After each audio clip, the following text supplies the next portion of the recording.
మొత్తం ప్రజల ముందు పెట్టండి. ఇక అదో కామెడీ సీరియల్ బ్రదర్, వదిలేదు. ఎందుకంటే అది కోర్టులో తెలుసుకుంటాము. మా తమ్ముడు ఈరోజు పొద్దున ఆల్రెడీ మాట్లాడిండు. ఈ స్వయంగా ఆ సంజయ్ అంటే ఆయనకు ముఖ్యమంత్రి కండువా కప్పిండు.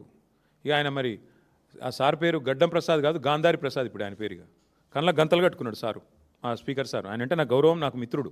ఈరోజు కాదు, నాకు 20 ఏళ్ళ మిత్రుడు మా ప్రసాద్ అన్న. కానీ ఇక పాపం ముఖ్యమంత్రి గారి ఒత్తిడి, ముఖ్యమంత్రి గారి ప్రభావం, ఇంత ఆఖరి జడ్జిలనే భయపెడుతుండే ముఖ్యమంత్రి. మా ప్రసాద్ అన్న పాపం ఏం చేస్తాడు? గాంధారి ప్రసాద్ అయిపోయింది పాపం. ఆయన కళ్ళకు గంతలు కట్టుకున్నాడు. స్పష్టంగా కండువా కప్పుతూ ముఖ్యమంత్రి గారే సంజయ్ కుమార్కి పిలిస్తే ఇక అది కనబడతలేదు అంటే నేను ఏం చేయాలి? ఎవరు ఏం చేయాలి? కోర్టుకు పోతాం, మళ్ళీ కోర్టుకు పోతాం. అందరు ఎమ్మెల్యేల మీద కోర్టుకు పోయి కొట్లాడతాం. Thank you.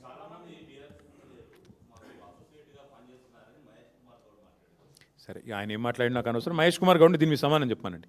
కేఎల్ఎస్ఆర్ కుంభకోణం మీద మహేష్ కుమార్ గౌడ్ గారు ఏమంటారు, కాంగ్రెస్ ఏమంటుంది, ఏ రకంగా ఒక దివాలా తీసిన కంపెనీకి 6,000 కోట్ల రూపాయలు ఇచ్చారు, మహేష్ గౌడ్ గారిని, కాంగ్రెస్ మంత్రులను, కాంగ్రెస్ పెద్దలను చెప్పమనండి. అన్ని విషయాలు ఇంకా ఉన్నాయి, ఆధారాలు నా దగ్గర. ఇది మొదటిదే, నా ఎపిసోడ్లో ఇది మొదటిది.